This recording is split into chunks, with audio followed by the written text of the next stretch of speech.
নমস্কাৰ। জয় জুবিনদাৰ জয়। জুবিনদাৰ যাতে ন্যায় পায়, সদায় একেটা কথাকে কৈ আছোঁ, আজিও কৈছোঁ যাতে জুবিনদাই ন্যায় পায়। কালি গৰিমাপুৰৰ বিষয়ে মই দিছিলোঁ। গৰিমাপুৰ যে আহি সোণাপুৰত খুব আহি কান্দিছিল, সেই কাতৰ অনুৰোধ কৰিছিল সকলোকে যে মানে জুবিনদাৰ ন্যায়ৰ কাৰণে সকলোৱে লাগিব লাগে। সকলোতে লাগি আছে, সকলোৱে লাগিছে, চৰকাৰ লাগিছে, সকলোৱে লাগিছে। কিন্তু এটা কিছুমান কথাবিলাক শুনি এনেকুৱা দুখ লাগে, এজন মহামানৱক কেনেকৈ মাৰিব পাৰিছে এনেকুৱা লাগে। আমাৰ নিচিনা মানুহক দেখোন একেবাৰে কুকুৰ মেকুৰ মাৰা দি মাৰিব মানুহে, এনেকুৱা দুখ লাগে এইবিলাক কথা ভাবিলে। যিদিনাখনৰ পৰা জুবিনদা আমাৰ মাজৰ পৰা নাই বুলি গম পাইছোঁ, সেইদিনাখনৰ পৰা আজি একো কামত মন নবহে, একো যেন নাই। কিন্তু সাংসাৰিক কাম কৰিবই লাগিব, নিজে খাবই লাগিব, ল'ৰা ছোৱালীৰ কাৰণে কৰিব লাগিব, আমি নিজৰ ব্যৱসায় কাম কৰিব লাগিব। সেয়ে মানে যন্ত্ৰৰ নিচিনা আমি কাম কৰি আছোঁ। কিন্তু হ'লেও প্ৰত্যেকজন মানুহৰে মনত দুখ থাকেই। ইয়াত যেতিয়া মানে ছাৰক লগ কৰিবলৈ পেচেণ্টবোৰ আহে, তেতিয়া প্ৰত্যেকজন পেচেণ্টৰ মুখত শুনো, তেতিয়া মানে ভাবোঁ যে এভাৰেষ্ট মানে অসমৰ বা বিশ্বৰ সকলো মানুহে এভাৰেজ চাবলৈ গ'লে মানে 99% মানুহে জুবিনদাক ভাল পায় বা জুবিনদাৰ অনুৰাগী। এতিয়া কথা হ'ল, শেখৰে ইমান জুবিনদাৰ লগত সিদ্ধাৰ্থই বা কৰিলে সেয়া, শেখৰেতো কিবা এটা বাধা দিব পাৰিলে হয়। শেখৰে কৈছে এই বহুত দিনৰ পৰা লাগি আছে। শেখৰে কৈছে শান্তনু মহন্ত আৰু সিদ্ধাৰ্থই বিষয়ে মাৰিছে। কিন্তু যদি তুমি গম পাইছিলা, তুমি কিয় বাধা নিদিলা?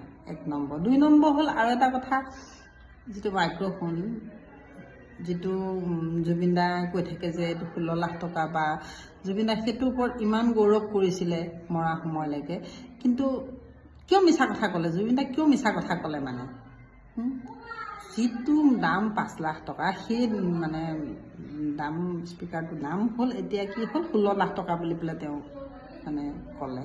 ইমান অন্ধকাৰত ৰাখিলে, ইমানেই সহজ সৰল জুবিনদা, ইমানেই সহজ সৰল আছিলে।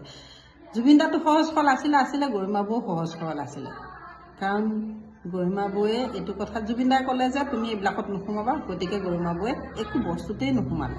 তেখেতো কিমান সহজ সৰল, কেনেকুৱা যে নহওক। আপোনাকো এটা কথা অনুৰোধ কৰোঁ, ইমান জুবিনদাৰ নিচিনা সহজ সৰল হ'বলৈ নিবিচাৰিব। এতিয়া গোটেই মানে জুবিনদা এৰি থৈ যোৱা যিমান কাম আছিলে, আপুনি গোটেই কামখিনি কৰিব লাগিব। পানমী বাই কৰিব লাগিব, দুয়োগৰাকীয়ে লগ লাগি গোটেই কাম কৰিব লাগিব। গতিকে আপোনালোকে ভগৱানৰ ওচৰত অনুৰোধ কৰিছোঁ, আপোনালোকৰ সাহসক আপোনালোকে যাতে ভালে কুশলে ৰাখে। আপোনালোকে নিজৰ মানে মনৰ ওপৰতো বিশ্বাস ৰাখক, সকলোৰে ওপৰত বিশ্বাস ৰাখক, যাতে সকলো ঠিকে থাকে হয়, জুবিনদাই ন্যায় পায়। কিন্তু শেখৰে যিখিনি কাম কৰিলে, শেখৰ এটা বাদ্যযন্ত্ৰ বজায় 10,000, 15,000, 20,000, 25,000 পোৱা ল'ৰা এটাই, জুবিনদাই বেলেগৰ ঘৰত আছে, কিন্তু তাৰ 2-3 তলীয়া ঘৰ আছে, তাৰ এটা অত্যাধুনিক মানে ষ্টুডিঅ' আছে।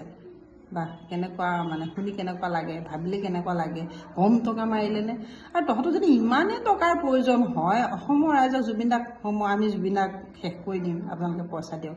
অসমৰ মানুহে চবেই এটকা দিলেও বা 10 টকা 20 টকা দিলেও তহঁতে বহুত টকা পালি হৈছোঁ। সেনেকুৱা কৰিব নালাগিছিলে।